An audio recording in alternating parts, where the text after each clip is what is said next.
place between union and management. And I do want you to come back to the binding arbitration, but I just, to kind of put a period on that, for those who aren't aware, that process would take place without, it's not going to be somebody from your community, and whatever decision is made is final. And there have been cases where the binding arbitrator comes in and actually deploys a decision on behalf of that community, on behalf of the taxpayer, that actually causes them to actually have to go out then and raise taxes. Where the binding arbitrator said, I know that's the result, get over it, do it. Now that's an extreme example, it doesn't happen every time, but it's one of the key provisions of this whole debate. Dana, I'm going to come to you. We've talked some about how government is or is not going to respond to these type of fiscal issues. From your private sector experience, talk to us about your view on how private sector businesses respond to the ups and downs in the market and their own microeconomic situation. Thank you. Yeah, as I'm listening here, we're talking about the benefit programs. Now, the typical company that I'm working with is like 5 to 50 employees, probably leaning on average about 10 employees. A lot of pharmacies, rural companies, and they don't have pensions. None of them offer pensions. And this is where a big part of your small business is. So a pension in a small business of 10 employees is extremely rare. When you look at healthcare, I could probably, without taking my shoes off, of the couple hundred companies I've been in the last few years, tell you how many have a health insurance plan where the company's paying 80%.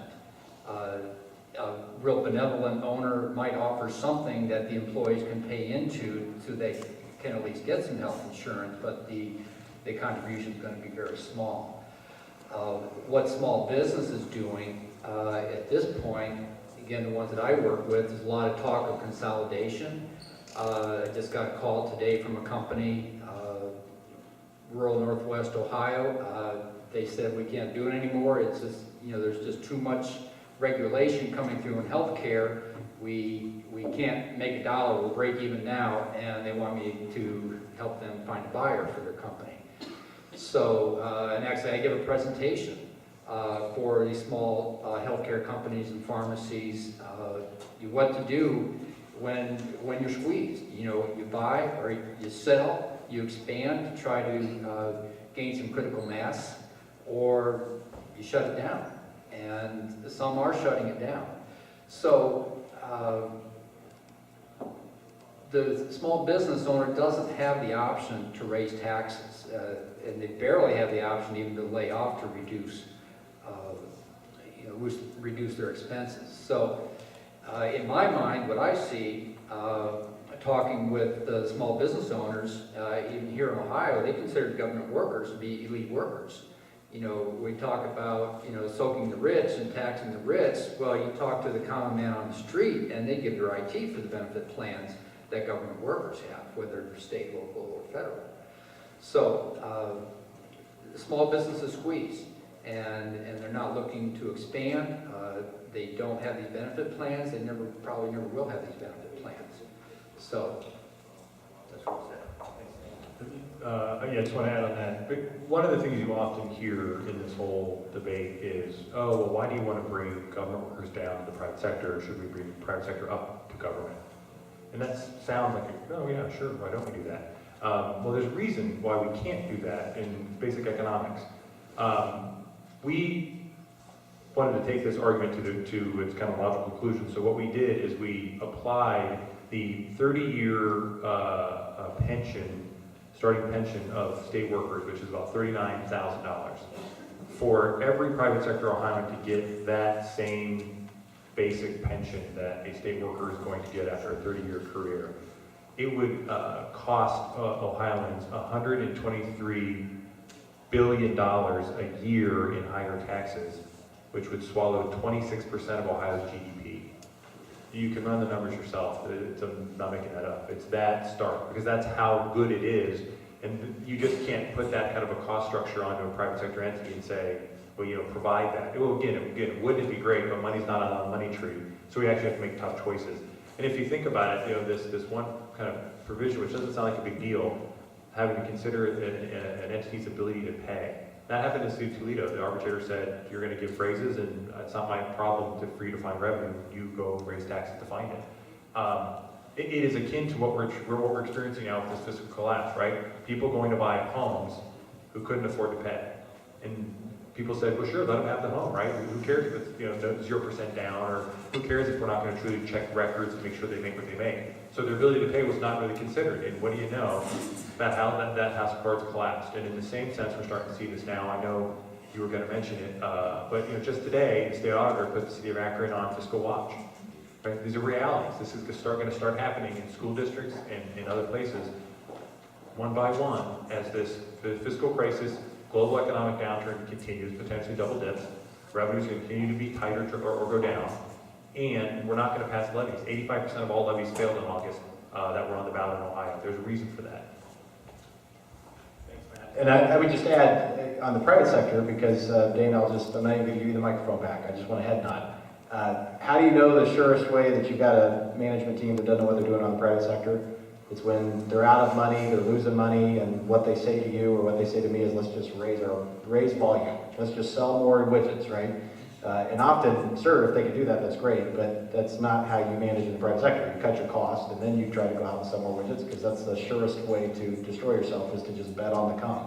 But Matt, let's go back. Before I do that, though, if you've got questions, please get them on the paper, raise your hand, Rebecca will come collect them. We're going to try to get to your questions as soon as we can.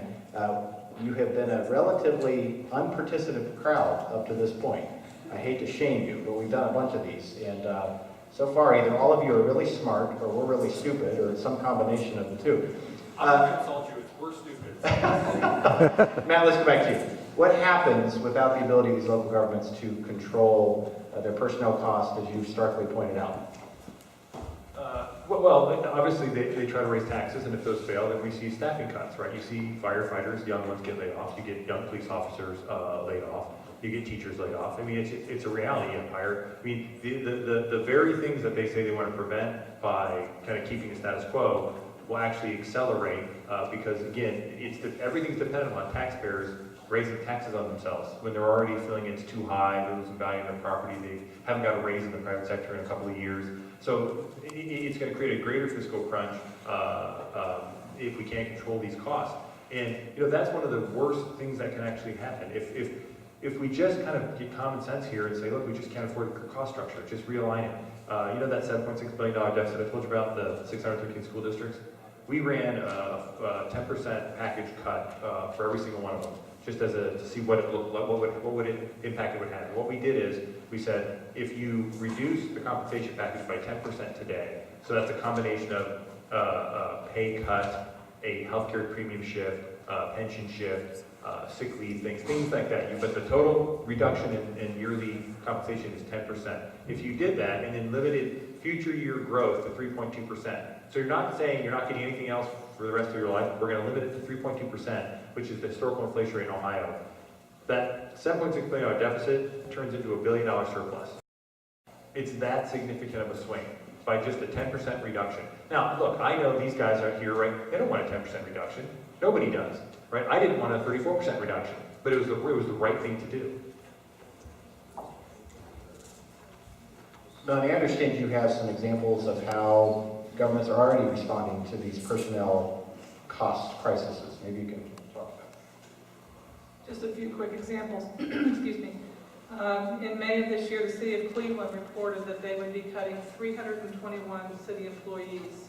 123 of those would be in safety forces. That's very significant. I know the city of Cleveland employs thousands and thousands of people, but for those city employees, if we were one of the 321 people losing their job, you can't have it both ways. If you can't afford and you can't change what you can't afford, then people lose jobs, which is much more serious than a reduction in pay of a percentage. It's a reduction in a whole job for those folks. City of Huber Heights, and I forgot that you were going to be here tonight. I forgot about the Huber Heights connections. I didn't intentionally use this as an example, but Huber Heights City Schools are cutting 46 staff members. 46 people Most of those would be collective bargaining contracts. 46 people are losing their job just in that school district alone. Lancaster and Mansfield, I mean, there are cities who are not the big 8 urbans. There are municipalities and townships that are just struggling. These are just a few examples. Before I hand the mic back to Seth, I want to sort of finish the example I started a few minutes ago with the gentleman who was going to get a reduction in his payback or buyback of his sick time. I can't remember if I mentioned it, but I want to make sure I do. His bonus check, because his salary is in the neighborhood of $103,000 a year, his bonus check, based on that 1,000 hours capped, because he makes over $51 an hour, is going to be $51,000.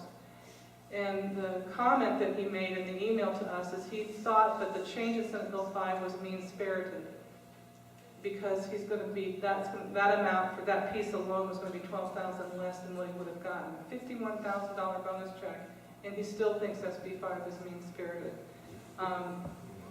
Something's got to give. And I think a worthy comment at this point regarding these layoffs that you just mentioned, the 46 teachers. This was right after Huber Heights had tried to pass a tax levy. This goes to Matt's point. The tax levy failed dramatically because they tried to pass the tax levy right after they had passed a tax levy just 12 months earlier to build a bunch of new buildings. Then they came back and asked for an income tax, which was going to fund operations. When they couldn't get that through the public because we're already we're not super high compared to other cities around us, but especially at the school level, we pay a fair share of taxes. So then they go in and lay off 46 teachers. That's a 100% reduction, to your point, for 46 of them. And under the current statute, the way those layoffs would occur would be the last in, first out. So no matter how good that young teacher was, you're out. No matter how bad the teacher was that's been around for 20, 30 years, it's gained tenure in Ohio law, which a lot of people don't know, that after 5 years, teachers, without getting themselves in trouble, gain tenure. Very difficult to get rid of them at that point. They're still in. So it not only has the impact of continuing a fiscal crisis, but also dealing with the quality of the schools overall. Dana, I just want to come to you real briefly. You already talked to this, but there's really, if these facts are correct, and they are, we've got a situation in our hands. We've got a layoff situation if the taxpayers continue to say, nope, not paying more taxes, or we do have an increase in tax situation in order to continue to fund those services at the contracted level.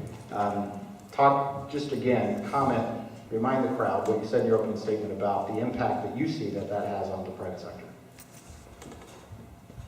Yeah, you really did cover that people walk with their feet, or they walk away from taxes and regulation, and I really don't know what I can reiterate too much more, just maybe one interesting comment real quick. President Obama was here touting the bridge from Ohio to Kentucky, and I think all that bridge is going to do is further encourage people to move over to Covington and to commute. So little did he realize he's further increasing the brain drain and work drain from the state of Ohio. So I'll leave it at that. All right, excellent.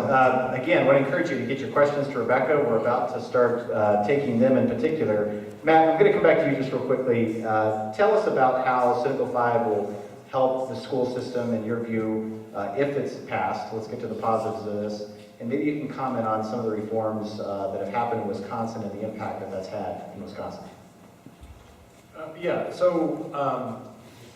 think it's really important to keep this in mind, right? No matter what happens on November 8th, what happens thereafter is actually equally important, from the sense that one of the problems, and I think this is one of the critics that the unions had and the Democrats in the House and Senate had of SB 5, was that essentially it was bailing out management for making dumb decisions. And I actually think that's totally right.